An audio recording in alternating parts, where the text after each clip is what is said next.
Hello, everyone, and welcome to another episode of Game Master Happy Hour, the show where four of your favorite Paizoverse GMs, I'll get that one of these times, get together for some drinks and talk about a tabletop RPG topic. Tonight, something a little special. I particularly enjoy this conversation because it brings a lot of different emotions out at the table. Love, hate, unexpected cruelty. Yep. We're talking about hazards, traps of the environmental, and other variety. But first, before we get into that, gentlemen, welcome. It's nice to see all your lovely faces here once more. Hello. Good to see you, you guys too. I've seen Love some of you more frequently than I usually do between GM happy hours. It's true. Actually, all of you. Yeah, this is a good month. It's been a crazy one. This one kind of snuck up on me. It feels like it's been longer, even though it's actually been shorter because last month was February. But Right. for whatever reason, it just feels like it's been a long time since we've done one of these. It does. I just feel like my life has been going really quick, and it Yes. feels like this happened 2 weeks apart, instead of a month, which is fine. But I feel like they're happening more frequently, which I'm about. Yeah, I have no sense of time anymore, so Yeah, it's could have been gone. yesterday. It's all gone. Well, today we got a lot of listener questions rolling in. I think there's going to be a lot for people to ask us about, but let's get rolling right into today's topic, hazards. I want to ask everybody first, when you are considering hazards as an idea at your table, how does your table receive traps and hazards in a general sense? Depends on how they roll, man. Yeah, sure. They can receive it the easy way or the hard way. Did they notice it, and did they save from it? I mean, like Right. I noticed that my players like beating a trap. You know, like they really enjoy beating a trap, but they also really hate getting got by a trap. You know, so it's weird. For sure. You know, I think that it kind of lies at the heart of this conversation, really, is if a player beats a trap, the satisfaction that they get for beating the trap is that they don't take damage and or die or waste resources. If they don't beat the trap, then they get screwed. There's not a ton there for the win, I feel like. And I think that's where a lot of tables get caught in this topic. Well, wait, what do you mean there's not a lot there for the win? When I say for the win, I mean, you know, most of the time when you overcome an enemy of some kind, you get some obvious, yeah, they're dead. You know, I get to chop their head off and then loot the bodies afterwards, right? I think it depends on what the trap is. Yeah, Trapping. I mean, if it's If it's a treasure, chest, that's a big loot, fucking yeah. win right Yeah, there, yeah, right? that's a good You know? point. But if it's a as we experienced in Return of the Rune Lords, if it's a trap door that leads to a wall and it's just the adventure path writer fucking with you, then yeah, that's not as big of a win. Yeah. I or- know kind of a lame Trap win. You're talking about. I know that one. It's hilarious. It's so rude. I think It's a some really of the- meta trap. It really is. Yeah, I think some of the appeal of beating a trap is almost like you get the sense of, ooh, I outsmarted the GM or I outsmarted the adventure. You know, like that. I don't think that should be discounted, and I think that you know, yeah, oftentimes you just don't fall in the pit. You know what I mean? But it's like one of those situations where, as a player, you're like, ooh, I thought to look at that door. I thought to look a little extra harder at that door or at that loot chest, and so I found the trap, and I have the skills to disarm it. You know, like it's a little bit more, because with creatures, it's like just, you know, you're kind of punching a It's It little. dynamic. rewards your skills player. It's Yeah. the reward for being the skill monkey is you get the trap victories, right? Mhm. Yeah. And That's a great way to put and it. attentive and cautious players too, right? Yeah, Is that- yeah. right. So I think that's the thing though, when you start to pepper in traps, a lot of groups and my group included, after they've been through a bunch of traps, will get that overly cautious. I'm sure you've all experienced that. And I feel like at that point you kind of have to reel it back and say, okay, let's play our characters a little bit here. And would your character really be like checking for traps at the like tavern door. Every Is 10 that something you would really be doing? Because I don't think so. Because you can get to a point where after a particularly tough dungeon, they're just checking, like they're like, I'm moving 5 feet, I'm checking for traps. I'm moving 5 feet, I'm checking for traps. And so I think it's a fine line when you pepper in traps to keep it from getting to that, like that's where it's escalated too far. Yeah. Yeah. You gotta You don't wanna- kind of rein it back in. You don't want to make your players paranoid about every movement that they take. Well, then So you that's get that's the reward you get as a GM for spanking them too many times.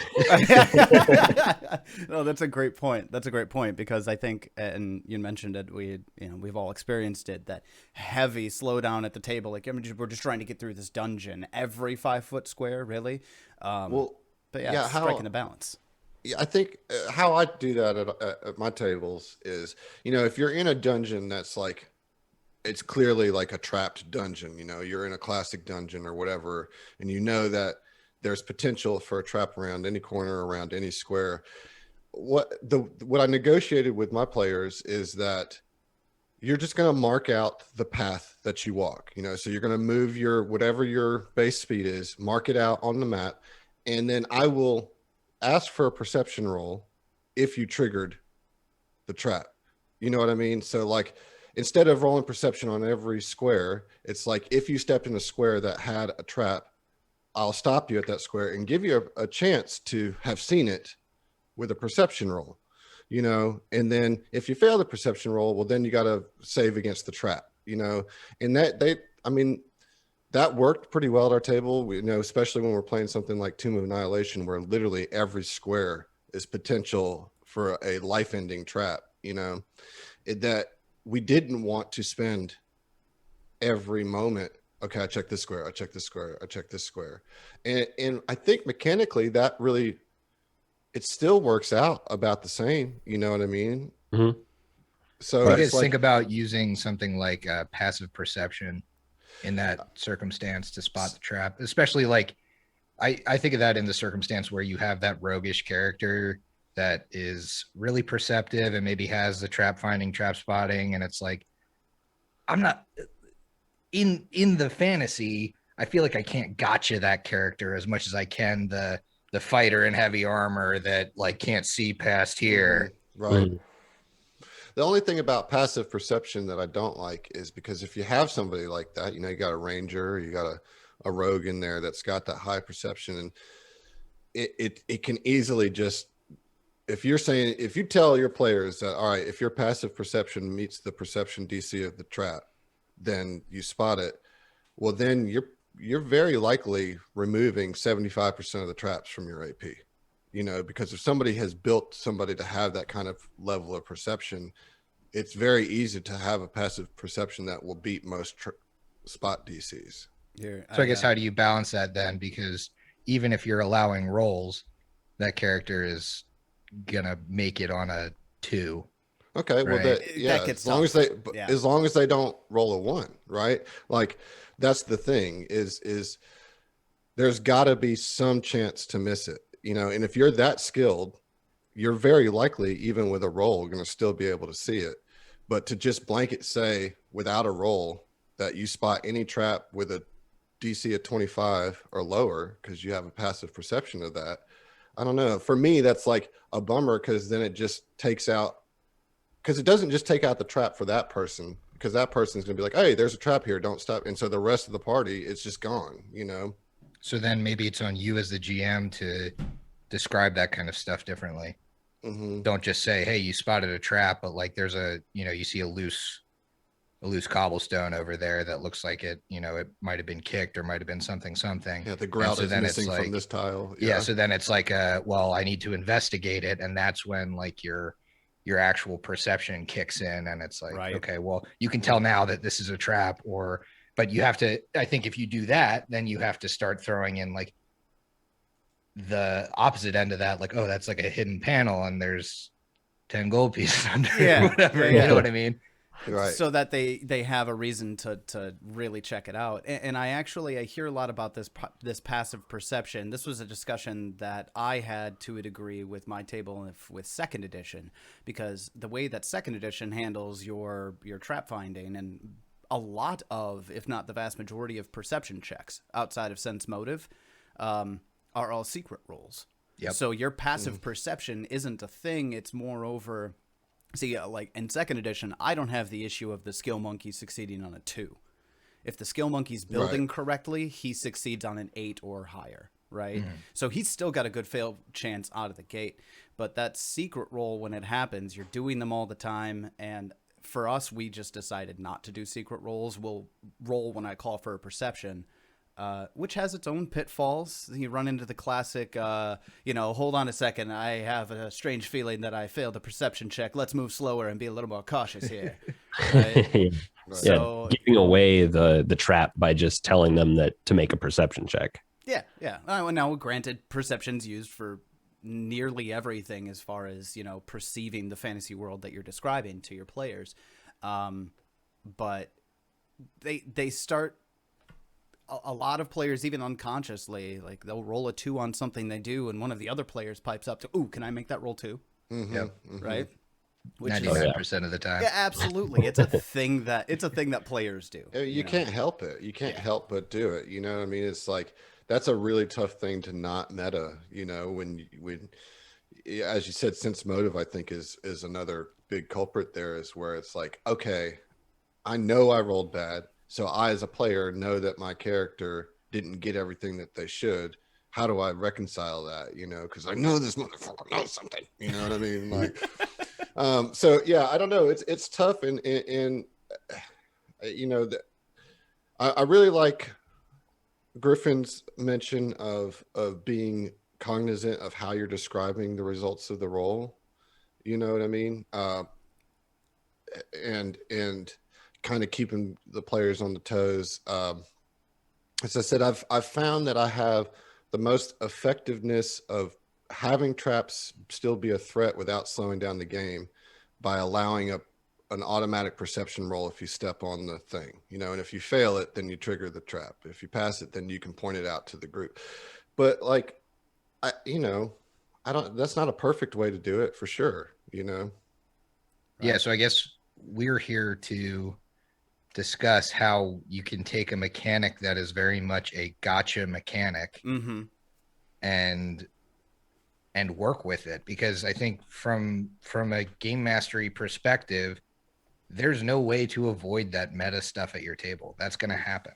Absolutely. So what can you do as the game master to play with a mechanic that's a gotcha mechanic and mitigate that in some way? Well, and still have fun. Both of you, right? As the right, because you want some of your traps to actually happen, right? Yeah, they're fun. What do you guys think about traps with multiple stages of success and failure? I love that personally. Sounds cool. I don't I've think never done it. I don't think I've ever seen them written mechanically into any RPG core rule book that is satisfying. I love the idea of multi-layering traps, but a lot of it ends up coming down to with, I rolled great to disable the first layer, but I fucked up on the second. So then it becomes you have to do a series of, depending on the difficulty, near flawless rolls to overcome the trap. So I love the idea, but practically it always falls flat, for me at least. I mean, in second edition, is it also with traps where you have to make a couple of disable device rolls, or is that just with locks now? It's mostly just with locks and thievery checks. With that being said, hazards are extraordinarily varied, just like the creatures are in second edition. So I wouldn't put it past both the developers and homebrewers to use the mechanics available to create multi-layered traps of that kind. It's definitely possible within the system, but like I kind of mentioned earlier, the chance of success, even in an optimized character, is much lower than your first edition Starfinder optimized skill monkey, right? I love the idea of a trap that is set up to trigger upon disabling another trap. So like the really easy to spot, like the gimme trap, That's where I would say like, okay, this other trap that's like a DC, first edition, like a DC 30, DC 35 to see. And if you can see that one, then you can see how the mechanism like works with the first trap, but it's like a trap within a trap. Interesting. Yeah, that's devious. I like It's that. very Also very devious. devious. Yeah. Now, It's just rude. I want to turn back just a little bit here because what I've got to really I wanted us to talk about how they feel at our table. But Allard, you're running new people Yeah. through a game as a newer GM, and you're also in what, book 3 of Second Darkness now? We're into book 4 now. You're into book 4. Holy shit! Traps everywhere. Tell us about how your table received them. I'm really curious. I have only had 2 written traps in the first 3 books. And then I added 1 more that they disabled. I mean, it's since they've only had like 3 actual traps that have been on the show or that we've even hit. Everyone just kind of treats traps like they're like, it makes sense that a trap is here right now.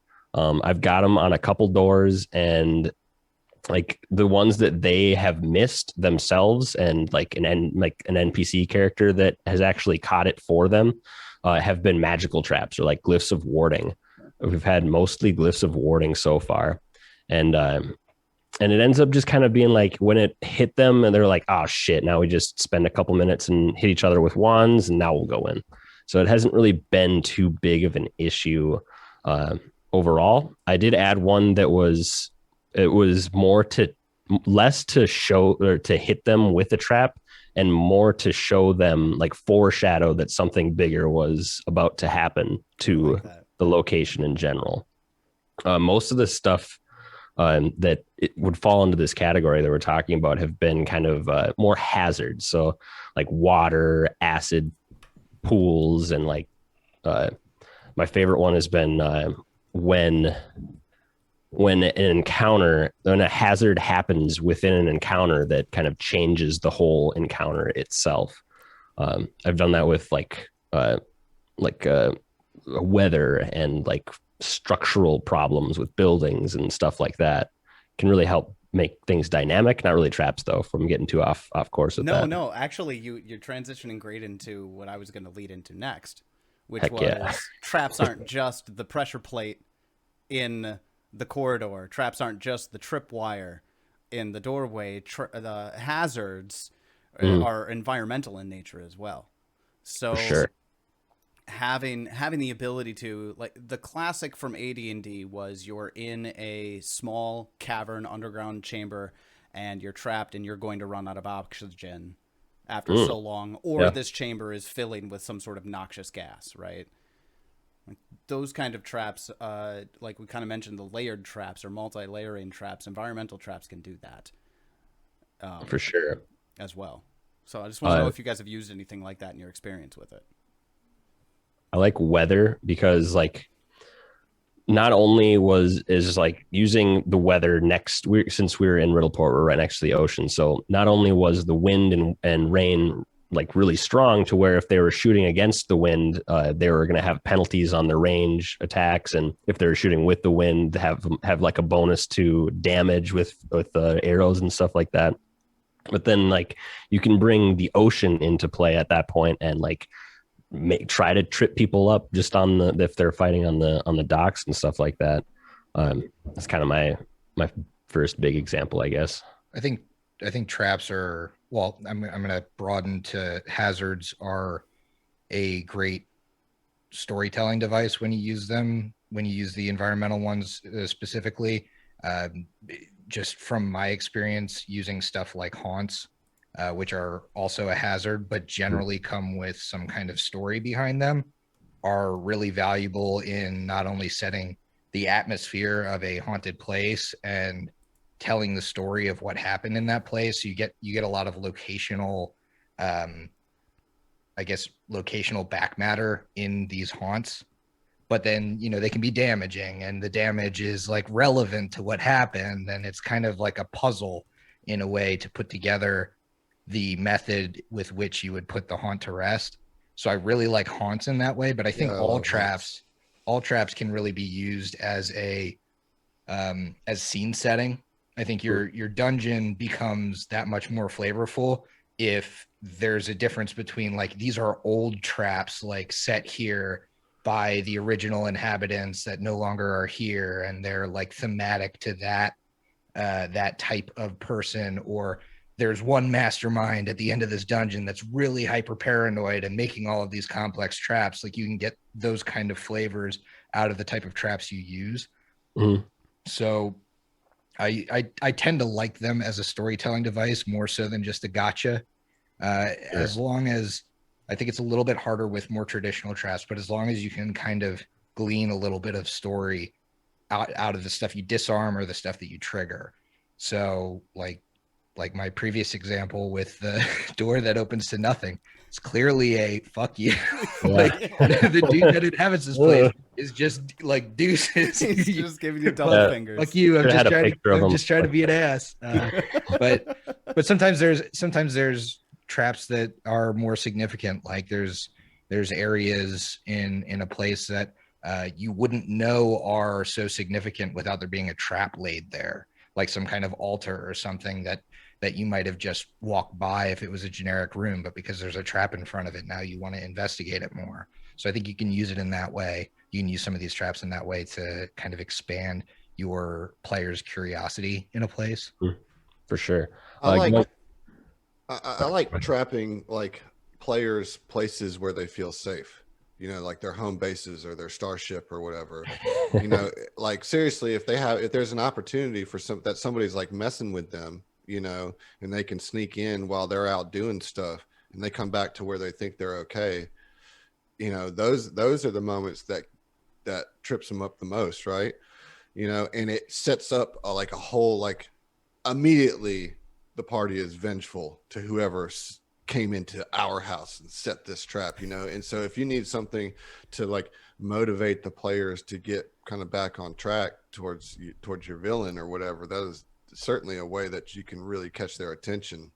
Is trap their circus, dude. Next time they're doing a trapeze, maybe those wires are cut a little bit, a little snip. Yeah. Definitely good fuel to just get the party against their opponent. Mm-hmm, Yeah. mm-hmm. Enjoy your basket full of glitch gremlins. Right, exactly. Sorry, your sleep pod's trying to kill you? That's too Right, bad. exactly. Oh, you're taking a long rest? Okay, I got you. So, no, and I think Griffin said it, making that point, whether it's a plot point or an environmental texture point, or giving some sort of sensory data for the players to take in the scene, traps absolutely help with that. And I think that's a great way of putting it, Griff, when you were talking about it. They do help act as a delivery method of what we're trying to get across. Let's see. I'm curious, and this might lean into listener questions, so if somebody wanted to ask this, I'm sorry. What was everybody's favorite, to get on the environmental part, specifically environmental hazard that you've come across? Whether it's an AP or something you designed or something that you thought was going to be innocuous but turned into a big ordeal at the table. I got one right off the bat, and it's not quite a hazard. It's just it's the environment kind of playing against the party.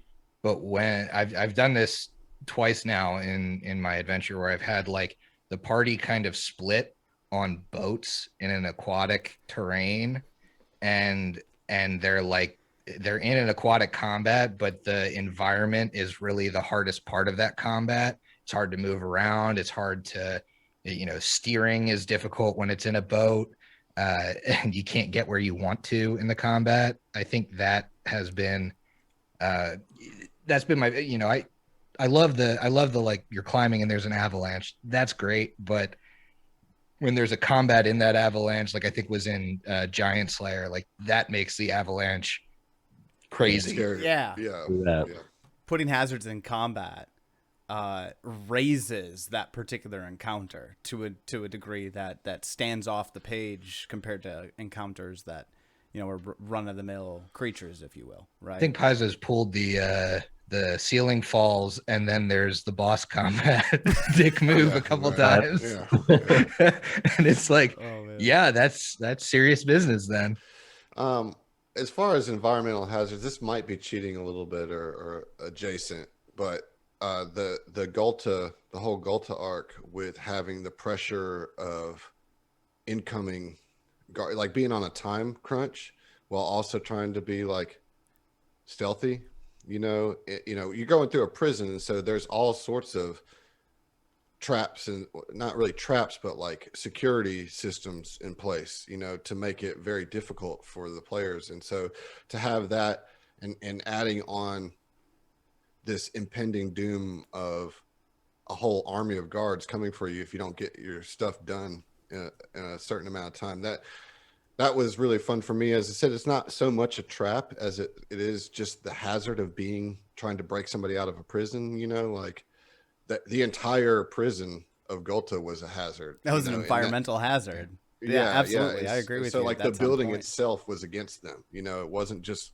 walls where combats were happening. Like the whole complex was against them, I kind of love the idea of environmental hazards in Starfinder specifically, because you can have like a whole planet that's environmental hazard because the gravity is too much or too light, and like it's an acid atmosphere, and like you can't breathe anything. You're running out of time on your like armor's battery or whatever. Yeah, I was gonna say like no gravity combat sound is like a really cool Starfinder thing, but like it's also a headache. It is a headache. Just being honest, like it's not the most fun to do, because there's just it's just like it's a lot. There's a lot of rules tied to it. 3D consideration behind it. Well, or yeah, like so there's tons of rules about it. Totally changes your movement, and so you have to like everything on your sheet is modified when you're in zero gravity.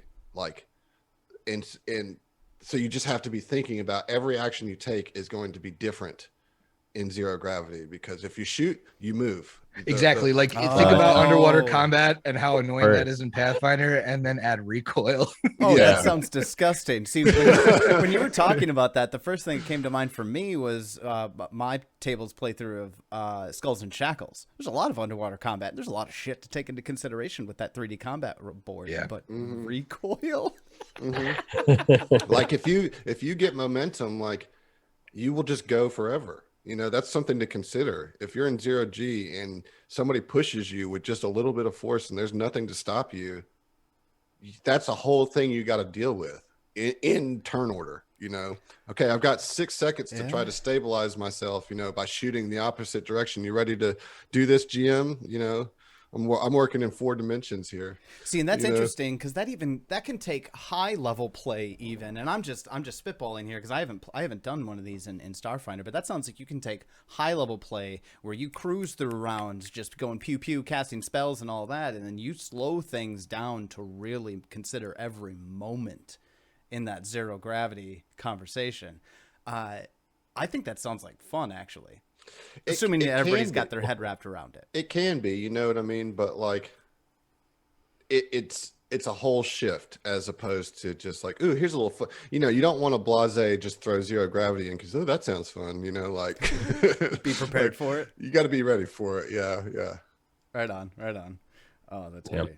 I'll also throw out sometimes what you think is going to be an innocuous little hazard, say just like acid in front of a doorway, all of a sudden can make PCs be a little bit too paranoid and worried about it, making them have to go in, like try to get into a building in a bunch of different random ways when they could have just walked through the acid and taken 2 points of damage and then attacked the person. I love the like low level traps in a high level place idea where it's like, yeah, there was just a nest of kobolds here and they left a bunch of traps and like they're gonna do fuck all to you at level 15, but like you're here like disarming all of these stupid little traps. You could just send a level 1 summon all the way through it. Right. Speaking of that, summons can just destroy all your trap dreams in an instant, because you could just summon some little crap creature just to go trigger everything, like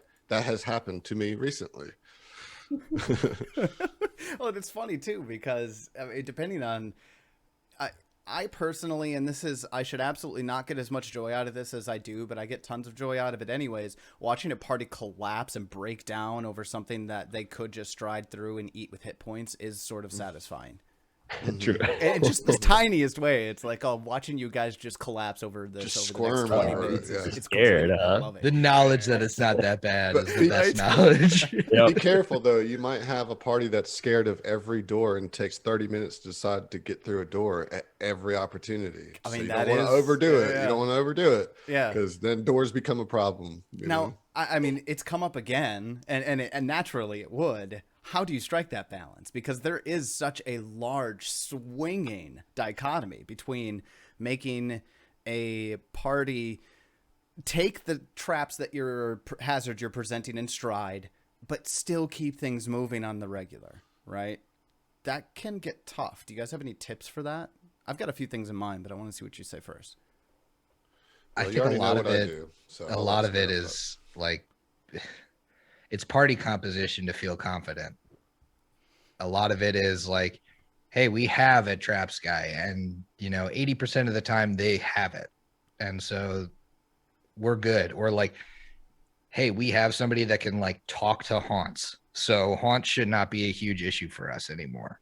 Like, the idea that the party has someone that can deal with it makes the tiptoeing around stuff a lot less likely, but that's not really something you can do as a GM. You just have to have you have to have a rogue in your party for that if you have a party that's 4 fighters, yeah, I mean, if they gonna have get some burned by trouble. one big trap, they're gonna be weird about doors for a while. Mhm.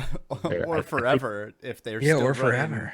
four part. And that's four when you make fighters. enough traps to kill them. And then they come. One of them Force them to do learns it. from that And then experience. you have and an comes back as a all rogue rogue. party. No, they all come back. They're I all will not rogues be then. trapped again. Then you Oops, kill them with all the first rogues. combat. and- Yeah, right. Oops, all edgelords. Ooh, that's a good podcast name. Oops, Oops, all edgelords. edgelords. Yeah. Somebody get on it. No, I think one of the things that I like doing with traps, and part of it is giving the party something to interact with, like short flavor text to interact with without saying like, okay, you rolled your perception check, and instead of saying, yeah, you find a pitfall trap in front of you with a simple, tripwire trigger, right? Or pressure plate trigger or something like that. Maybe a dart trap would be more appropriate for a pressure plate. But either way, instead of giving them like the, hey, this is a trap of X variety, only give them the trigger, right? And then occasionally throw in false triggers. Not because you want to scare them with the frequency of it, but to let them know, hey, I'm going to tell you when, this is something that you're going to roll across when I'm not going to just say, okay, you're walking down this hallway. Nobody said you're searching for traps. Oops, surprise. Everybody roll reflex saves, right? Mm-hmm. I think giving them the both red herrings and actual trap triggers, whether it's the tripwire or pressure plate or whatever, kind of helps them to trust that you'll not just spring it on. I think a lot of traps and when between GMs and party members is it comes down to trust, right? The party has to trust that the GM isn't just going to give the party a gotcha trap without giving them multiple avenues of finding it first. They have to really fuck up before they don't, I think that Yeah. sometimes a good old gotcha trap is just fine though. Like every now Just and what you then, need. obviously you don't want to abuse it, but like every now and then, dude, that's you just they step into it and they open that door and a level 6 fireball hits them right in the face, and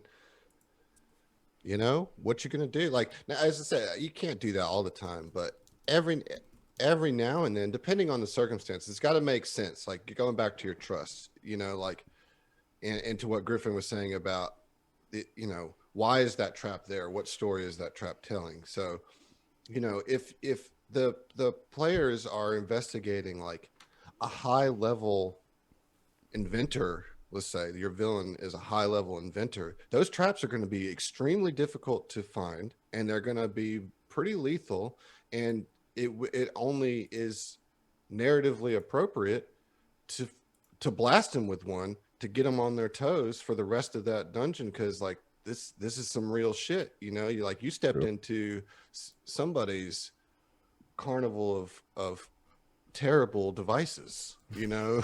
Yeah. No, and it's fun too because I think, and it sounds like we're all in agreement here. Traps can help keep players on toes, but improperly balanced, it can slow things down. And they can be a good delivery device when it comes to scene setting or flavor text or even occasionally lore. I like the haunt idea in dropping lore, Griff. When a haunt drops lore, it's fun because then it's personal to the space, that person who created the haunt within that space, and delivers information. Right? Sometimes it's fun because they like haunts know something about the party and target a specific party member. And sometimes that makes you the party kind of reflect on themselves. Like there are a lot of times when it's like the haunt targets like, you know, the most weak-willed of the party, and like that's something that I guess as party members in the world, you kind of know your fighter like is susceptible to the allure of certain things, but I feel like it could feel good RP if like he's constantly getting haunted. Yeah. You know. Absolutely. But I've seen haunts used in a pure, like it doesn't hurt the party at all. It's just purely a like something is playing out, like a phantasm is playing out, you're like and watching delivering story. Yeah.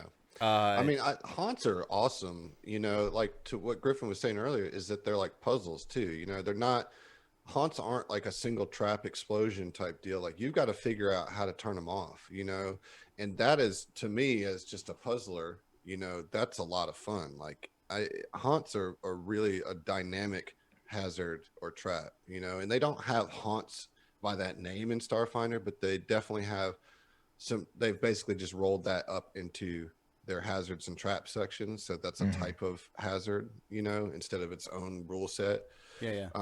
But like, man, they're fun. Those are fun. A lot of fun. I think on both sides of the table too, GMs and players, you know, haunts are going to be a pain in the butt sometimes. I mean, they can be frustrating for sure. Yeah, but like, yeah, it's just as bad having no cleric with a haunt as it is having no rogue with a trap. Right. Just gonna say that my current party has that exact same problem. Up until recently, anytime they ran across a haunt, it was like, all right, where's the boundaries of it? Let's stay the fuck away from this area. Yeah. Because they just had no way to deal with it, which is also fun because that creates and builds this the party dynamic. It helps to inform how they address problems, what they can do, what they can't do. And sometimes it's just as fun watching a party come up across a situation that they can't overcome because they don't have the right composition. In the other side of that coin is they perfectly counter a situation that's either written in an AP or something. Those both can bring out some fun RP table moments. Sure. I've only been on the receiving end of haunts, and they weren't very fun at the moment.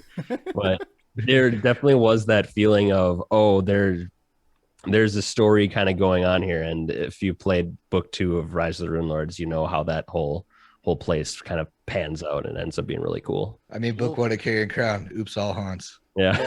Let me ask you this, guys, because you are 1E players, and I haven't had that experience.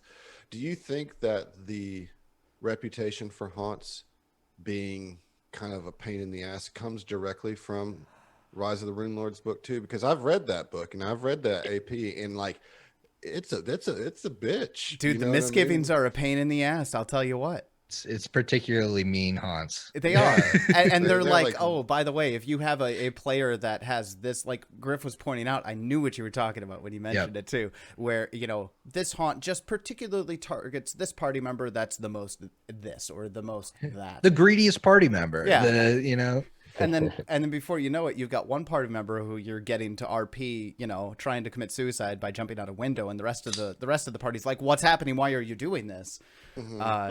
Is that typical throughout the rest of the APs? You know, are haunts generally like that fucky? You know? I don't think so.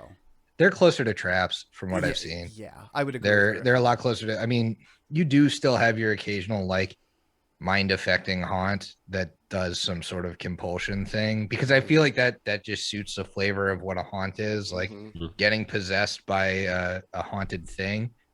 But there are far more, in my experience, that are like, this haunt compels you to walk into this thing that is a trap. So it's like it's a trap with extra steps. You know what I mean? It's a trap with a will save instead of a reflex save. 2 layers of trap. Cast summon mount on your fighter and have him walk into this But trap that over gives the players a little bit more agency. I wish there were more just regular traps like that, because haunts, the way haunts work is they act on initiative. And so if your party recognizes it, they get to act before the haunt necessarily goes off. Like they get to know that, okay, I'm seeing a ghost coalesce, I can do something. And even further into it, it still works on initiative. So a haunt might be like, okay, the haunt happens on initiative 10 and it compels the fighter to go walk into the Iron Maiden, but your cleric got a 20 initiative, and so even the next round they can be like, okay, well, I want to sense motive on what's going on because he's walking right into that. And okay, I notice he's possessed, I go over and tackle him, right? So there's a little bit more opportunity for players that aren't necessarily the cleric or the rogue to do something in that circumstance, which I really like. I like when the whole party can contribute to something, and it does start to feel like with traps, yes, they are rewarding to your skill monkey player, but it is very one note. It's like one person deals with these 99% of the time, and that can get boring for the rest of the table. Right. Well, and I find it interesting. I'm just going to bring this up once. I try not to do this terribly often, but that particular concern that you have, I wouldn't say concern, the talking point you have there, Griff, second edition kind of alleviates to an extent, because that being an initiative order that first edition has with haunts also brings traps into that fold as well. So traps act on initiative in second edition as well. So it's kind of the same situation. Somebody other than the skill monkey could do something totally out of the way to make this happen aside from disabling it. Well, right? And in 2E, you have so many options regardless of your class to spec into being able, you know what I mean? Like you're not, that's true. You can pull feats across the board. Like, so you could be a wizard who's good at finding and disarming traps. Like it's not hard to do that, you know, like with the skill feats and everything like that. So, you know, you decide to become an expert in thievery. Any class can do that at some point, you know, like without too much of a feat tax, you know. And this might be a little bit of a hot take to a certain extent. Ooh, hot takes. Yeah, right. I feel what kind of call out are we getting? I feel like I think this might be dev call out. So haunts, I feel like, and anybody correct me if I'm wrong on this, throughout the history of at least my experience with tabletop games, over the last like 10, 15, 20 years, I've noticed that haunts, their actual presence in game systems and the rule system built behind haunts is a much more recent phenomena. A lot of times when you're dealing with older editions of whether it be Dungeons and Dragons or what have you, or other tabletop RPGs, haunts are not something that's codified into the rule set for you to deal with. So part of me thinks that a lot of people's issues with traps is that there is not the shared experience that us sci-fi fantasy lovers have with haunts and how to deal with them, as much as we have with your physical traps that the rogue deals with, right? Like somebody saying, oh, hey, cleric, go deal with this trap sounds crazy, but when you say replace trap with haunt, it's like, oh, okay, that makes sense. But people, I feel like there just isn't as much long-term experience with it, so people are still fighting the idea of codifying traps. Like I said, I could. You mean haunts specifically, or just haunts? Yeah, haunts specifically. I mean, haunts by their nature are somewhat abstract, anyways. Yeah, you know I mean, like, you can't. Haunts are fucking hard to figure out how to disable. Like some of them are like, you need to dig up the fucking remains in here and take the skull and throw it in the ocean. You're better off learning how to deal with haunts by playing Witcher 3 than you are by playing I was gonna say Witcher Dungeon 3 had Dragon. some good Yeah, hunts, you know, because like like story that's hunts. right. Like those are a lot of the missions of Witcher 3 are basically haunts, and you have to like find the right ways to. Otherwise, you try to fight that thing and you're done. Like it's Yeah. not happening. So you have to figure out what's specific to that haunt, or else you can't do it. You know. But yeah, you're right, Tyler. I mean, haunts seem to be very specific to Paizo specifically. Now, I will admit that my range of TTRPGs isn't as broad as I'd like it to be, but you know, Paizo is the codifying company of codifying, right? Like Yeah. they have put rules in place for everything, you know, and so it's no surprise that that's where it comes from. Right. You Yeah, know, exactly. to Exactly. me at all, you know, they have what 30 splat books for 1E, something Oh my like that. God. A They've lot. codified every potential thing you can think of, Yeah. Yeah. you know. Oh, it's funny. Well, we're down to about 15 minutes from our break before we get to listener questions. So I want to narrow focus here a bit. What amongst you is the most memorable trap, hazard, or environmental thing that your party or table does need to overcome? And what was the end result? I'll start. I had an environmental hazard that, a little bit of spoilers here, but truly, one puddle of bat shit killed half of my party. Wow. Realistically, I had a hazard which was just, again, a pile of bat shit on a cliff that killed half my party. Wow. And that was fun. I had a great time. Was it like a slip? They were slipping? Oh, it was like, well, it was, see, this is Disease? actually where we They get. tried to eat it? It's a little bit of both. It was the slipping, it was the disease, and it was the fact that the hazard was part of a creature encounter. Oh, okay. So that dynamic element that gets inserted into a creature encounter made that particular Wait, encounter So the very bat was shitting memorable. on them? No. That was built up guano that was sitting on like the edge of a cliff over some time, okay. right? I see. So if they got close to investigate it, then whoop, you're slipping, right? Oh my gosh. But yeah, it was very fun. It was the most memorable combat that included a hazard encounter that I've had over the years, and we recorded it. You can go check it out. But that was my favorite personally. Nice. I've got two. One's real short.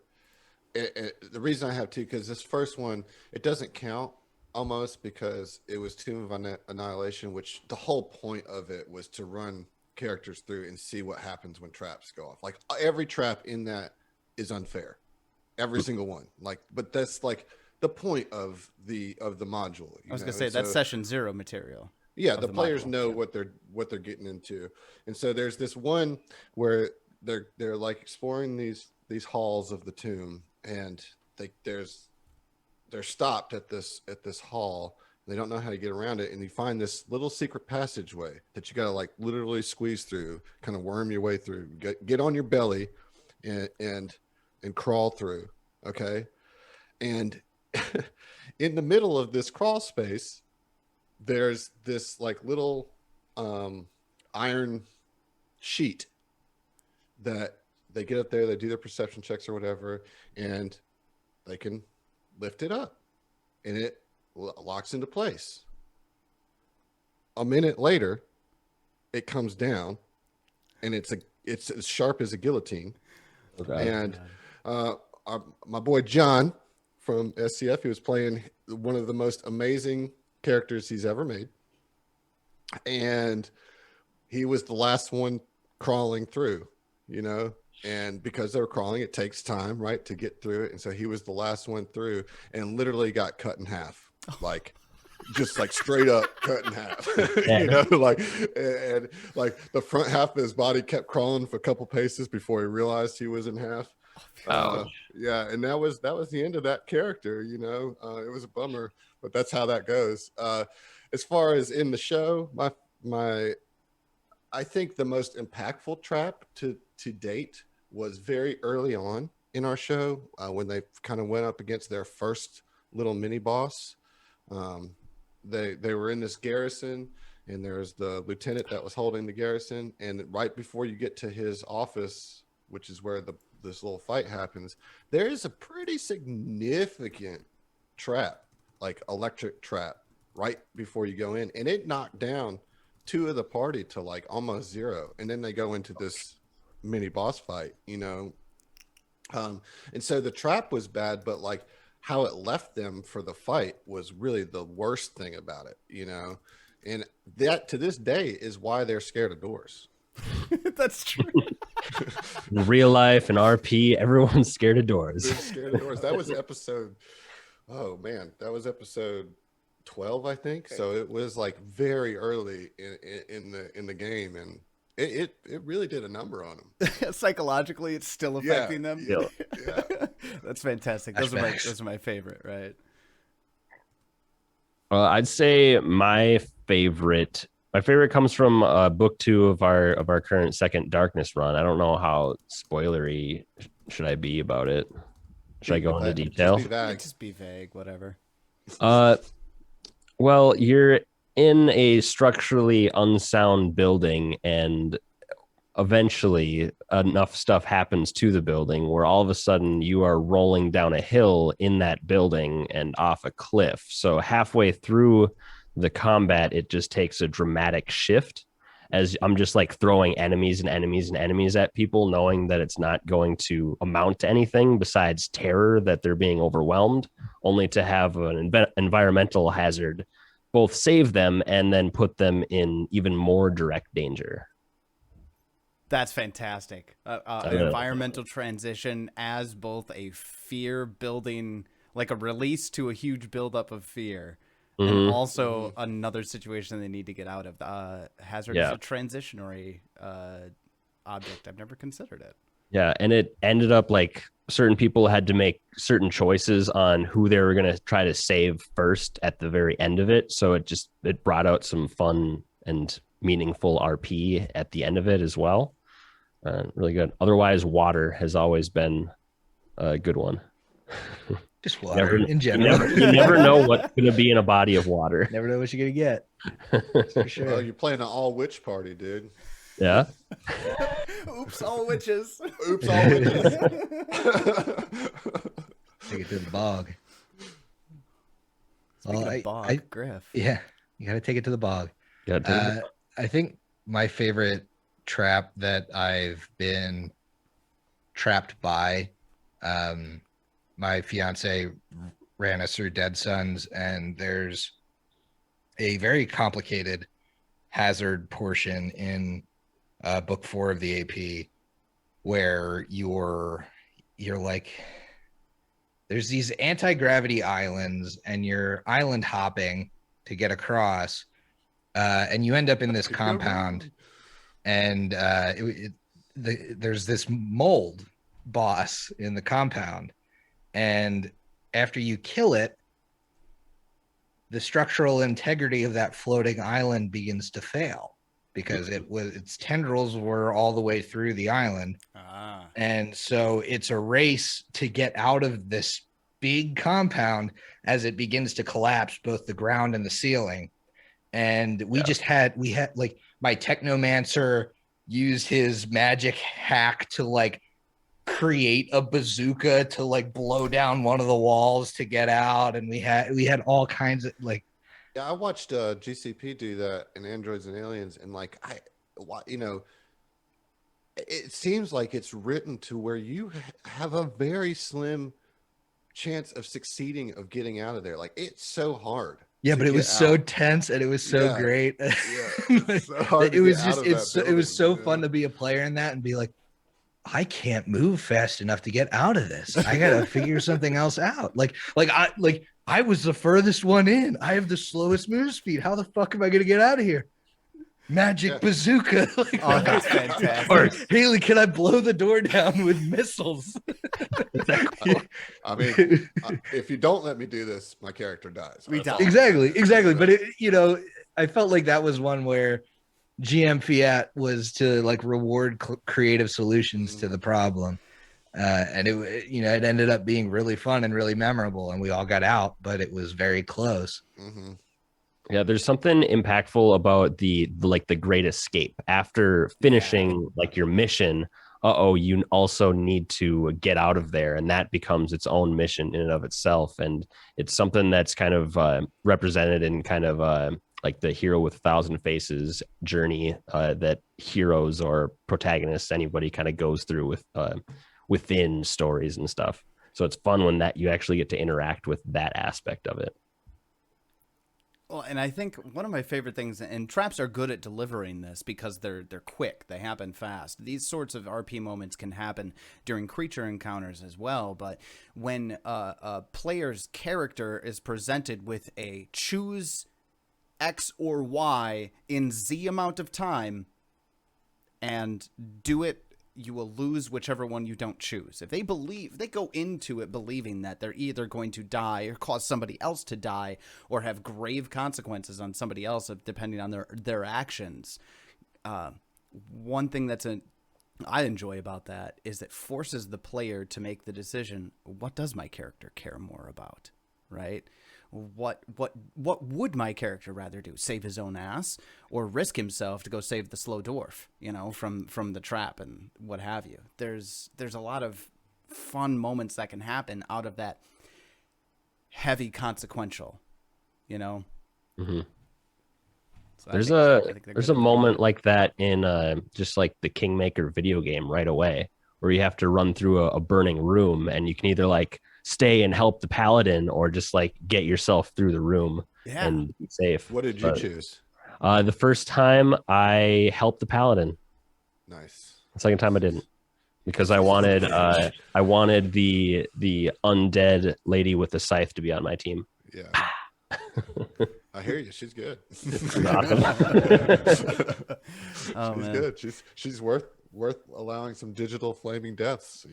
I agree. She was an awesome character. So I think we've had a great conversation about hazards so far. I think there is something I'd like to wrap up with after we take our break, but we're real close to our break time. It's 4 minutes to the hour. Let's come back at 7:35 Central. And we'll continue the conversation. 9 minutes. 9-minute break. And we'll bring you all back. Break. Time me. Don't worry. Go fast. Go fast. We'll see you guys in a little bit. Bye. Everybody do your best thirst trap face. Hey everyone, we're back. Welcome. We're here for the second half of our hazards trap conversation, and we're back for listener questions. And we got some real interesting ones this time around. Tyler, you can't ignore all these thirst traps that we're giving you. I know. Setting up our thirst traps. Come on, man. Yeah. That's not what we're talking about? How to be a thirst trap? Is that not what we're doing? I hope I make your mouth dry. Oh man. So we got a lot. Yeah, we got pinned questions. Adam's gonna lead us like usual. Let's see it, buddy. All right, so I like this one to lead off. This was asked earlier today from Thomas Max. What purpose do traps serve, in your opinion? I mean, just like, what's their general purpose? We talked a lot about how we deal with them and everything, but like, why are there traps in these games? I think it's to give the non-combat oriented characters something cool to contribute. Yeah, I mean, outside of like a charisma check type dialogue situation, like your rogue wants to do something cool. They don't always get that flank sneak attack. Give them something cool to do. Don't give them a reason to go pickpocketing nobles around town because they're bored, right? I mean, my real answer is I think goes back to what we talked about, where I think they can be really great scene setting and mood setting and foreshadowing of an enemy deeper in the place. Like there's a lot of ways you can use traps in that way, and I think that's their greater purpose. But traps in combat, I think, make combats really cool too. So. I think, mechanically speaking, part of their purpose is to soften the party. Yeah. Mechanically speaking, spend resources. Tap into the HP pool. I think that's a big part of it. But yeah, I think those are all valid answers. Allard, you got it? I was gonna say, yeah, the traps that I've come across seems like it's solely to to soften the party before they go fight the big bad of the book. Basically, maybe not the big bad, but a hard combat. I mean, So I agree 100% with everything said above me. I think I'd like to summarize my the place they have is variety. You can't just throw creature combats at a party 24/7 and expect them to, love the variety that you're giving them. You want to break it up a little bit, So this next question comes from Elisa Ellie, and we've already answered the first part of it, which was what have been your favorite hazards. So there you go. You got a free answer there. But the second part, or her second question in the same submission, is: has anyone run Tucker's Kobolds? Yes. So do you want to tell us a little bit about what Tucker's Kobolds are? I've read through it. I'm not running myself, but it's speaking of devious trap making for the sake of devious trap making. Specifically, right? Tucker, yeah. For those of you who don't know, Tucker's Kobolds is it honestly started as a thought experiment originally, and I think it was D&D 2, maybe 3, where that first started off. But the whole idea behind it is, how do you take a party of high-level adventurers, have them stumble across low-powered, creatures, but still give them something to just be like, oh, fuck these kobolds, right? And the answer to that was the perfectly defended home base, right? So the whole idea behind it is that the kobolds of Tucker's Kobolds, their lair is so well defended that the party won't even make it all the way into the core before they just say, fuck it, I'm out, right? They don't attack any creatures. They might see a hint of a kobold here and there, but the whole idea is to make them really question, and this is my opinion, to make them really question, are all of these obstacles worth what's at the end of the path? Treasure. Exactly, which is varied, but I think Tucker's Kobolds can be run so many different ways. There is no book adventure that you could run, but the idea is to create the perfect trap gauntlet, and they did such a great job. When I ran my party through it, I'm going to say this was 13 years ago when I did it just for fun. My party quit early that night. They were just like, let's go play Halo. Fuck this game. I need a break. Yeah, right. Now that was me as older teenager running that, so I had a bunch of really impatient players, but still, it was tons of fun.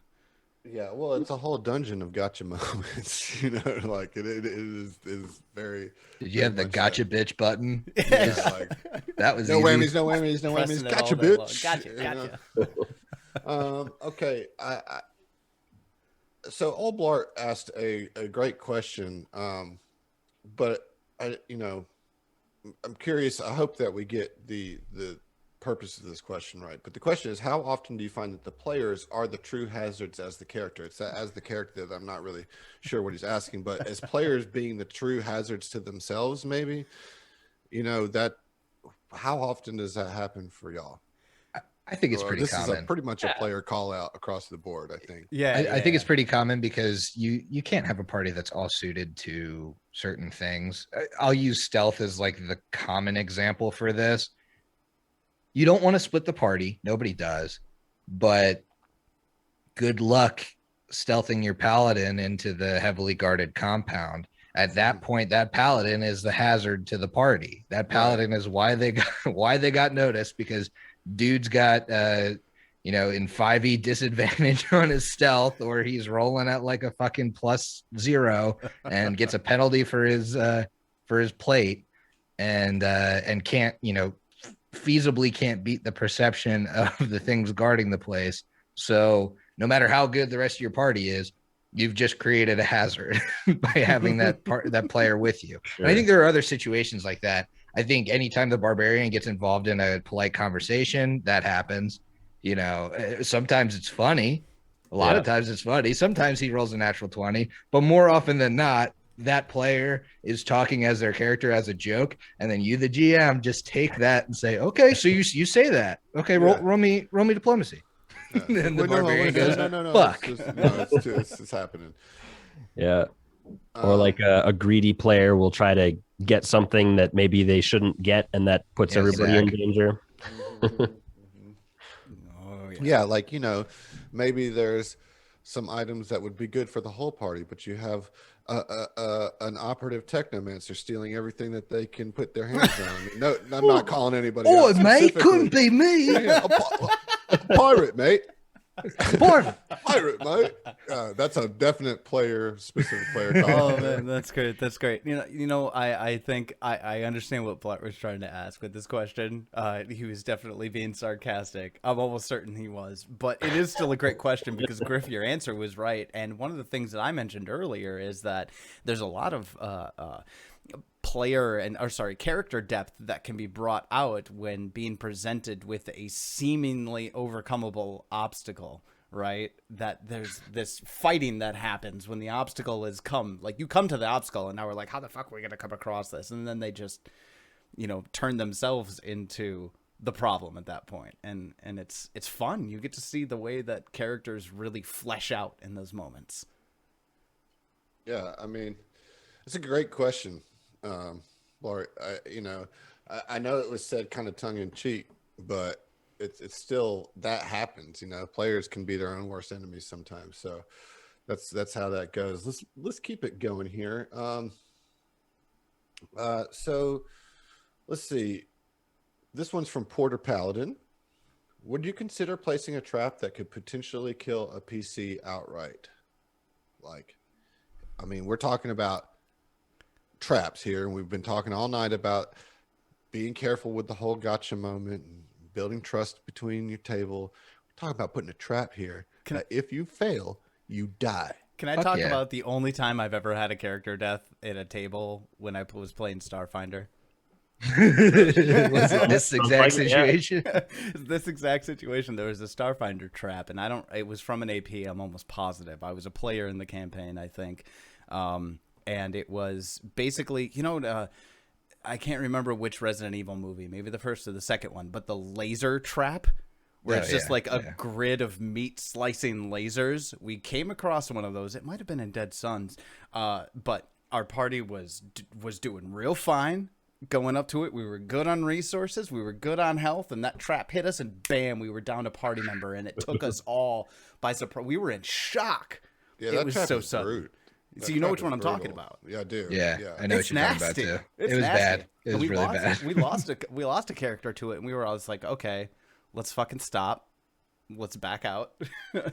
let's rest overnight. Reverse. Yeah, exactly. That was fun.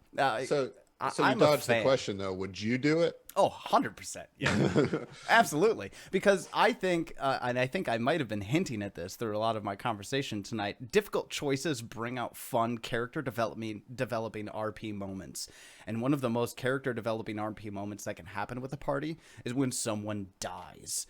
And if they die in a fantastical way, like being cubed by a laser trap, that's fun. And you'll never forget that as a table.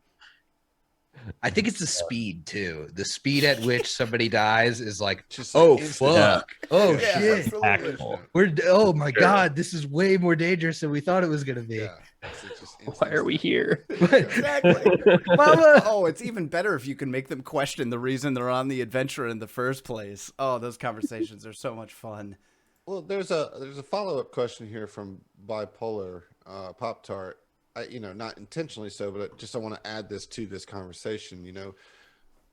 Would you feel bad if a trap outright killed a player that you weren't really intending for that to be its purpose, but they just rolled bad and you rolled high on the damage, and it was like it was supposed to just be a little softener, and woo, they got screwed and died that instant. Soft. Yeah.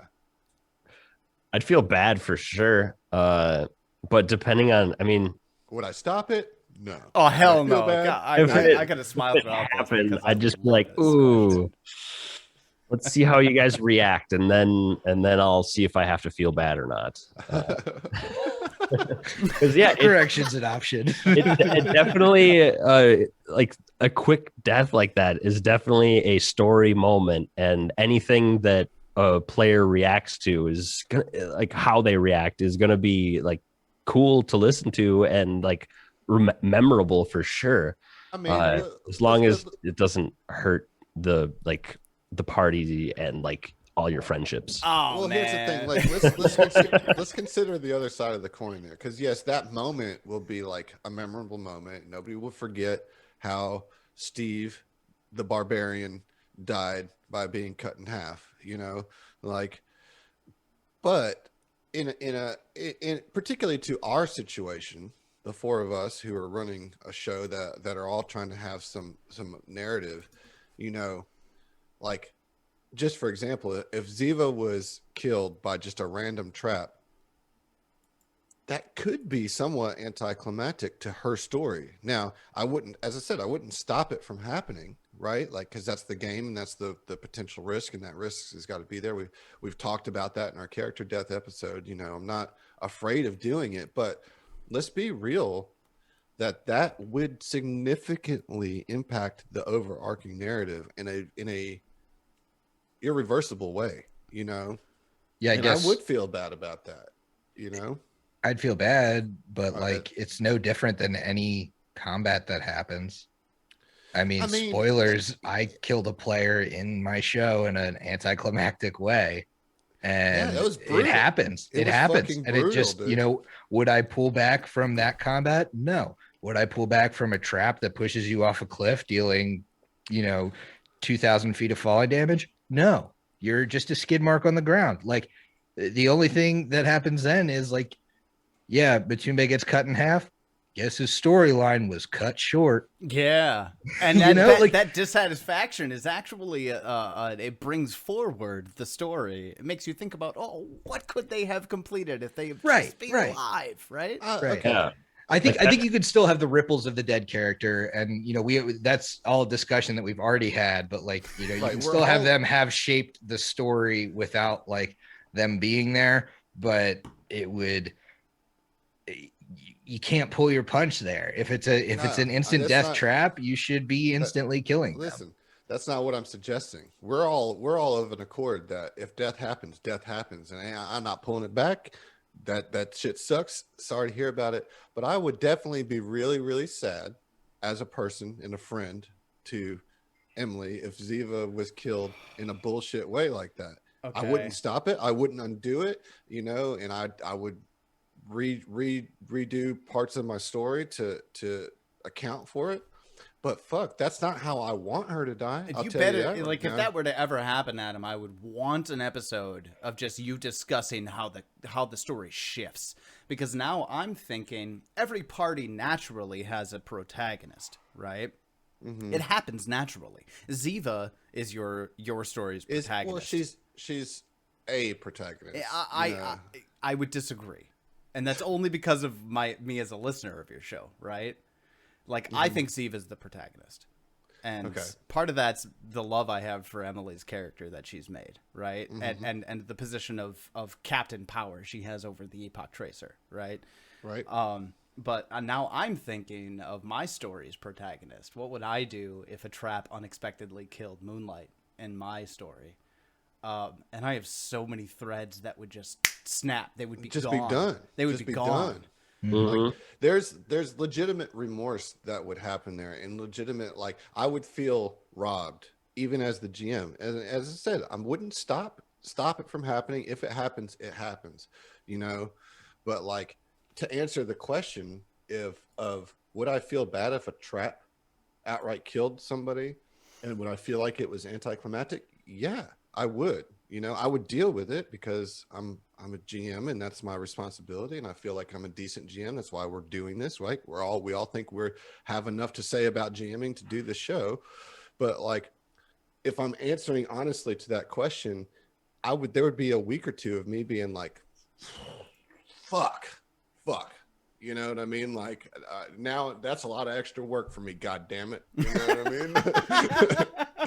Well, but like, okay, so answer me this then.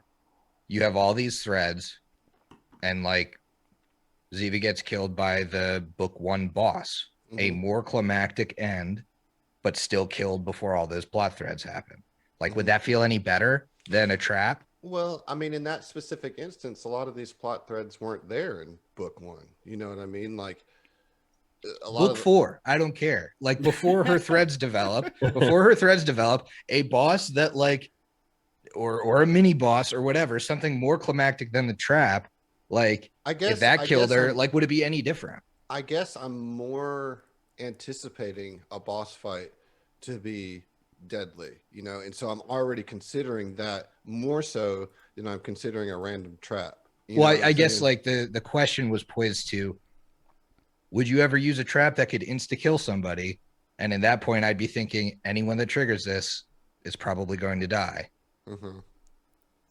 Or at least create heavy tension at the table. Yeah, so I mean, I would be Right. I would be thinking about it more for that instance than the boss fight. Right. Half the time, it's possible to just stomp a boss fight with good preparation. Well, Yeah, I will 100%. say this. This is a little teaser for STF.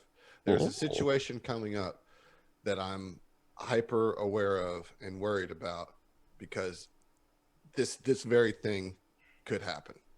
You know? So, oh man, and now we're That's all I'm crossing gonna say on back. it. That's all I'm gonna say. All on right, it. all right, fine. That's all I'm fine, gonna say on it. Fine. But like that's why this is, and it's not Ziva particularly. It could happen to anybody in the party. I just used her as an example, but like, you know, that is something that has already been on my mind for a while now because we're just approaching this situation that could be really bad really quickly. Well, I mean, and you know what? I think any GM can have random shit luck completely derail an entire game if that were to occur.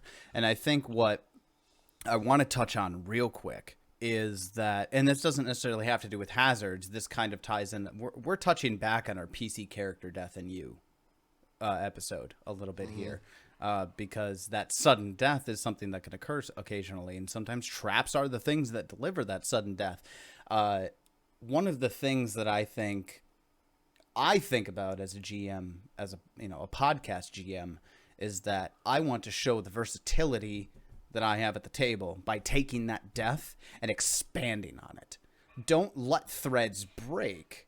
Right? When a death happens, take those deaths and expand upon them. Build out those threads farther because the option's there. And you know, here's the thing. I would trust that you would do that with Ziva, right? If Ziva were to suddenly die. Yeah, I would, of course, you know, and, Right. and there's always contingency plans that you got to put in place because this is a story that's told by randomness, you know what I Right. mean? And so like you always have to be prepared for that, you know, but to circle it back to the question, yes, bipolar, I would feel really bad about it. And I would have a little bit of anxiety and kind of feeling like something was stolen from me along with my player if something like that were to happen. But we would work it out and we would make it happen and we would deal with it like grown adults because we're just playing a stupid game. Damn it. Sure. That means a lot to us. Oh God. Yeah. So let's move on. Good questions there, Bipolar Pop Tart and Porter Paladin. Thank you for those. Let's see here. This is a great interactive question here from Jay Pickle. If the person clockwise from you on screen was a PC and you had to build a trap geared toward just them, what predicament would you make them face and what trap would you build to get them there? So you're going to have to tell us like what is the order here? Okay, so Tyler, who's clockwise to you? Me to Adam, Adam to Griff, Griff to Allard, Allard to me. Oh, cool. That's how it is on my screen. So Okay. perfect. All right, so we'll start with you, Tyler. What would your Because I got your something trap already for me? I be got something for specifically? you. All I right. would discover whatever your character loved. Two things that your character loves. If it was me, if No, I Adam know. was the PC, Okay, all right. I would find two things that Adam loves, right? Okay. and I would find a way to force you to make a choice between the two. Okay. I don't know what that would be. And I'd have to, I feel like I could, as Tyler, put those things in front of you right now, but I won't do it live, right? But I feel like I could do that. And I think I know the answer. And that's super vague, I know it. But my favorite thing to do with traps, and even just at social encounters, period. I love presenting people with the choice between two things they love. Choose one. Prioritize your character's needs, wants. And that helps. Like if you find that you as a person have two things that you love equally, right? Mm-hmm. Forcing you to choose between the two fleshes the character out and forces a tragic moment all at the same breath. It's a good one. That's good. I'm not sure how I'm going to follow that up, but wait, is it a trap to kill them or just a trap for them? it's just Both. a trap for them. Trap for them. That's a good point. Yeah. The question is, if you had to build a trap geared toward just them, what predicament would you make them face? What trap would you build to get them there? So for Griffin, what I would do for you is it would definitely be a drinking trap. Of course. In that you, in order to get, whatever your goal is that you would have to drink to get to it. So I'm thinking like the Dumbledore situation where he had to drink from that fountain continually and he kept seeing like horrible things, but he had to keep drinking from it to get to the artifact that was there. I think that's such a great trap for you because you'd want to drink. At first you'd be like, I could do this, I got this, you know what I mean? Like I think you're setting up your trap for failure is what you're doing. You would think so, but I'm a good GM, so it would be a lot more drinking than you might anticipate at first. Like, because I think that's what makes it a good trap is because you would feel like you got it. You know what I mean? Like, oh, I can do this. GMs have tried to make me IRL act out a drinking trap, and I've beaten them. You're kidding, really? Oh man, that's a story for another time. I would pit you against Heath. He would be involved in it in some way. Oh no. So do we have to do it until 5 a.m? I got work tomorrow. Yeah, right. This trap's going late. Yeah. All right, Griff, what you got for Allard? Ooh, a trap for Allard. This is I think it would be really interesting, and because Allard is something of a musician himself, I think it would be interesting to have some sort of musical tie-in to like a riddle type trap. Mm-hmm. So if you've I don't know if any of you have listened to the Adventure Zone Balance, but they had like it wasn't a trap, but it was almost like a riddle that was like certain notes were playing that actually spelled out something that was important to solve kind of this grandiose mission for them. And I think something like that for Allard would be really interesting. And like having him have to recreate it and like fucking up like triggers stuff would be fun to me. Yeah, how does your music the third kind? Yeah, or it's like you have this piece of music in front of you they have to play, but it's an old piece of music and they didn't start the scale on that note when they wrote it or some kind of right. You have to like go back in a little bit of music theory or something like that to actually get it right. I can dig it. Is this in D minor? Or no, it's in C major. It's D Dorian. It's different. Right. Is this harmonic minor? But it's just the piece is gonna like force you to actually have to play like purposefully flat. Gotcha. Hell yeah. I hate this. It sounds terrible. Oh, amazing. He's playing all these atonal harmonies. That's terrible. Yeah, look. All you'd have to do, Griffin, is just get some Bella Bartok and just throw it at him, and he would lose his mind. Probably. I don't know what that is off the top of my head. So right. I share a birthday. I share a birthday with Bella Bartok, and he's a modern composer whose like whole shtick is like atonal, like non-harmonic music. Like it's everything is weird about it. Melodic dissonance. Yeah, something about or just dissonance. Dissonance. Just dissonance. Yeah. Something about perfectly choosing the wrong notes every time is just as impressive as choosing the right one. You're right. Seriously though, all kidding aside, check it out. It's like it's strangely engaging to listen to, because it's not just cacophony for the sake of noise. You know what I mean? Like it's it's composed, you know. Well, And it's okay, not so like there's John, it's there's not a like John reason. Cage doing like, oh look, I did 4 minutes of silence. That's my composition. Like that's a real thing that John Cage did, by the way. Is 4 minutes and 33 seconds. That's a composition he did. And I listened people to that go and pay last to one. watch a symphony perform it, which is literally them sitting there in silence and not moving for 4 minutes and 33 seconds. I mean, I'll tell you this much. One of my old girlfriends from high school had some real hippie parents, and they were telling me about the time that they were listening to the Beatles record where, and I don't remember which record it is, where they played a note and they held the note. And they held the note for 14 minutes on the recording, right, of this vinyl or something crazy like that. And you couldn't even hear it after 3 minutes. But people would just like start imagining that, oh, it's still there. This is amazing. Man, It's like paying to acid see a was strong Rothko back exhibit then, you know? where it's like a white walled room and white canvases, and it's like Is that a banana? modern art. Is that a banana duct taped to the wall? $20 million at Right. least. All right, Allard, you got to make a trap for Tyler. All right.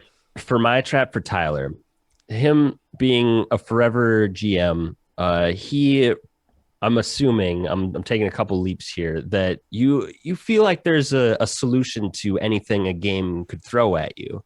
And so my trap would be the more you tried to solve it, the worse it would be. And eventually you'd have to realize that just giving up is the way. The solution to the Giving up trap is the giving up. answer. Giving up's the answer. That's great.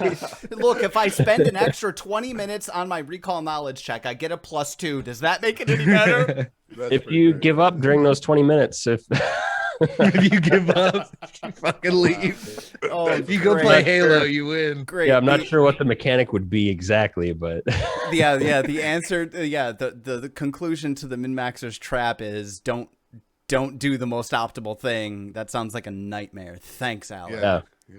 yeah. That's like the You're welcome. classic like countdown trap where it's like a button resets the countdown, but all you have to do is wait for the countdown to count down, and the there you door go. opens. And then nothing happens. Yeah. Oh, Right. God, those, I tell you what, Make I've seen some those. trap that only a monk wizard could defeat. Like you have to be a specifically monk wizard. You know, if all of your ability scores are 16, you can defeat this trap. Oh my God. Straight across the board. Oh my God. Oh. All right. Well, we got another Kill me. question. We got another question.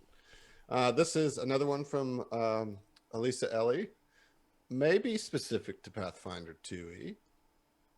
But do you make it obvious that the hazards can be disarmed, or that a knowledge check to figure out how? Or that a knowledge check to figure out how would be useful? There just seem to be a lot of hazards that appear like a creature you could attack. That is a 2E question, without a doubt. So Without answer a doubt. it. So okay. Dance, 2E monkey. Dance. Yeah. So no, my answer to this one is don't give them any information. And the reason my answer to that question is because some of the most creative things that players can do, period, is when there doesn't seem to be an obvious answer. So as soon as you give them that recall knowledge check to let them know more about the trap, that's going to give them clues. It's going to give them hints. I am the asshole that looks up the very difficult, thought experiment trap on Google when I'm homebrewing, present it to the players, and if they can't solve it, one of them dies, right? So that's just kind of the GM I am. Want to play a game? Right, exactly. But no, I think Just give up. the more a player knows about the trap, what's the word I'm looking for here?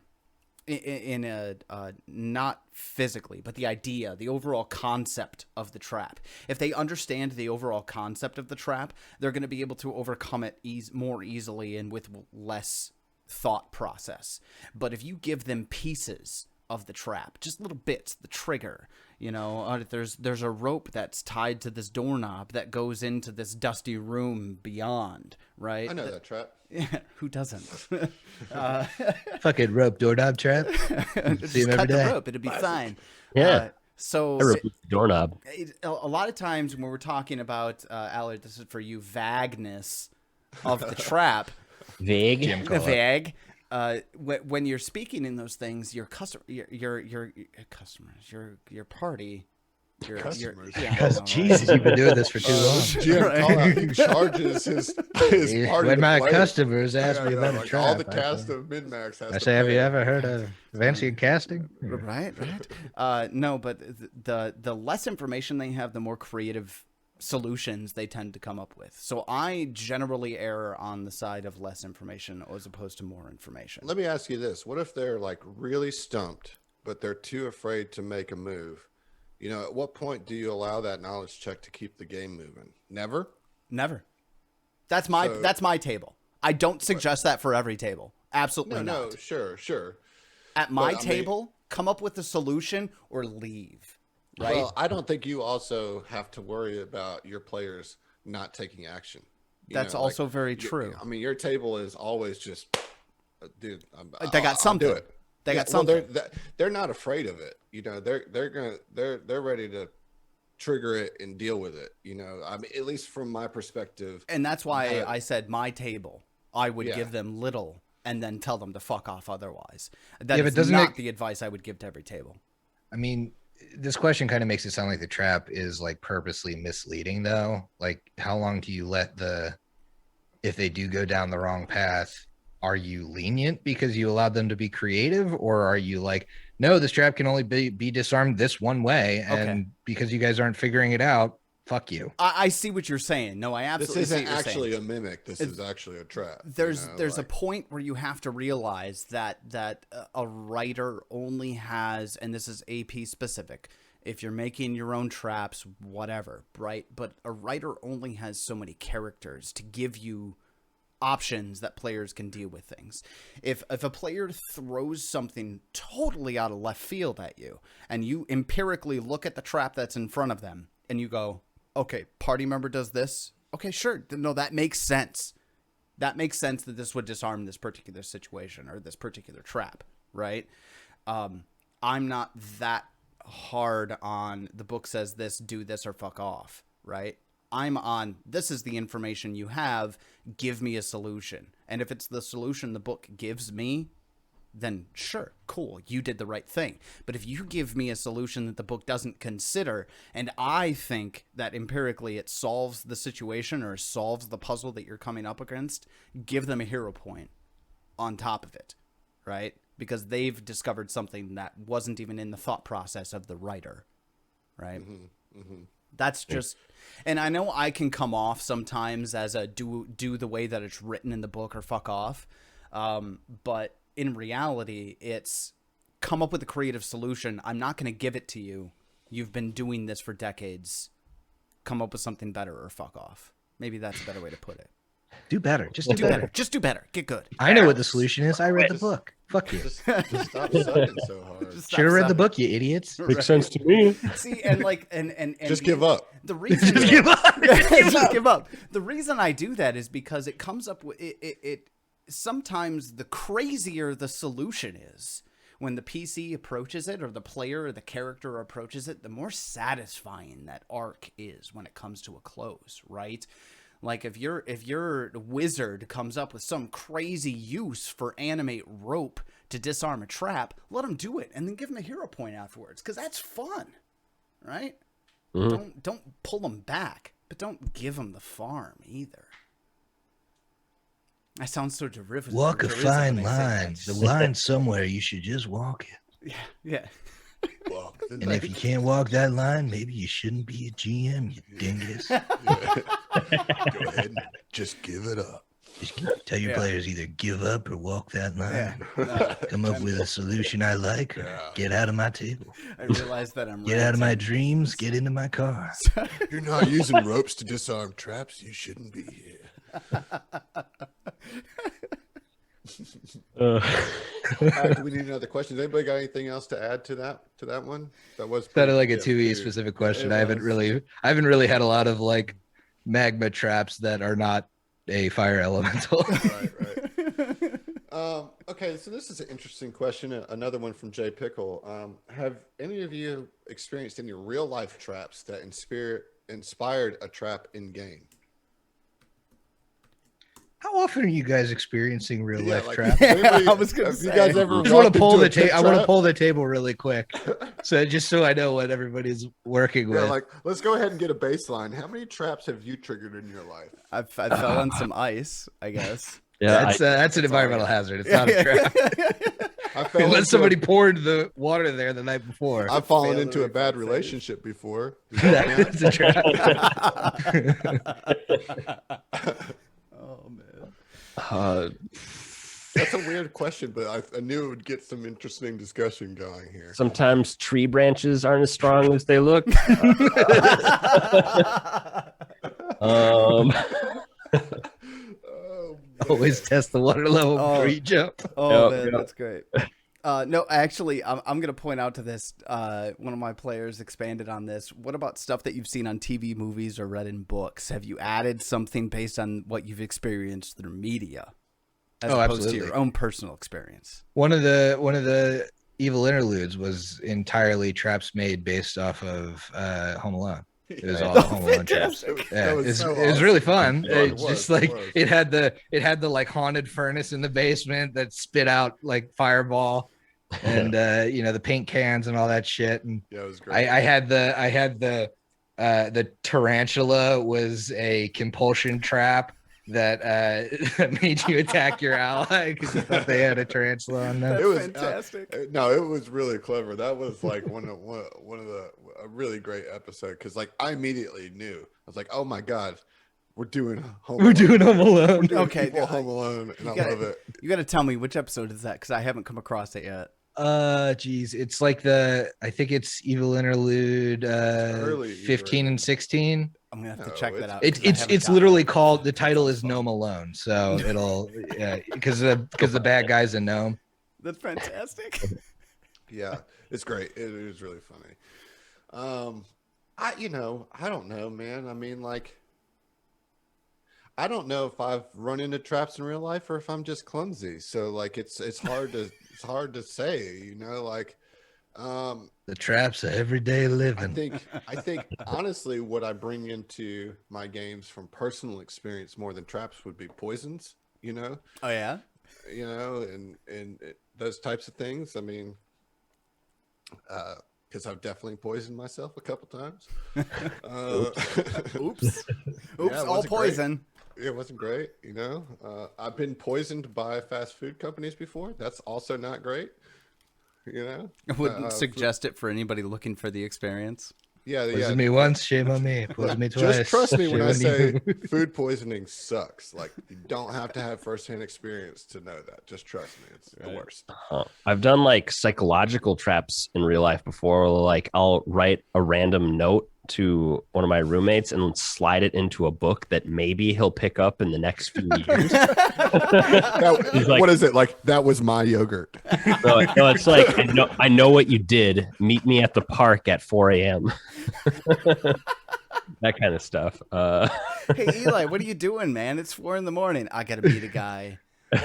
Something's going on. Yeah. Yeah, I got to Yeah. chapter 34 and I found a note, dude. I gotta go to the best I part gotta go about to the that- park, man. The best part about that long con type of trap is that like oftentimes you forget you laid it. Oh yeah. Oh, Howard forgets to meet him at the park. Who knows if he'll ever find that? I haven't talked to him in a long Dude, I time. just went to the park and I waited there for 2 hours. I'm all creeped out. This person told me to meet me there. I don't even know. Now it's like, oh shit, I forgot to Oh, I make a forgot note. to put that down.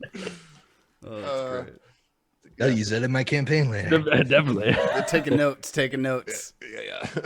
Worked flawlessly. It did that in my campaign. They checked up at the mail place. I don't know what to call it right now. Post office. Post office. Yeah. Post office. Post office. And then Mail like place. I was like, oh, there is a letter there, but I was like, it's supposed to be. They thought that it was like an immediate letter, where in my mind it had been there for weeks or more. Mhm. So not relevant to the moment, but maybe gave some flavor. So I think we have time for 2 more questions. Right? It's 8:17. Is it that time? We'll see how this goes. I've We had might- fun with this We'll see. conversation. We'll see. We might have time for 3. And we still have after party to do. Yeah, we got after party. All right, so this one comes from David, who's not here. And if you're listening now, you're late. David. And where were you, David? Where were you, David? We're answering your question. We're not here. God damn it.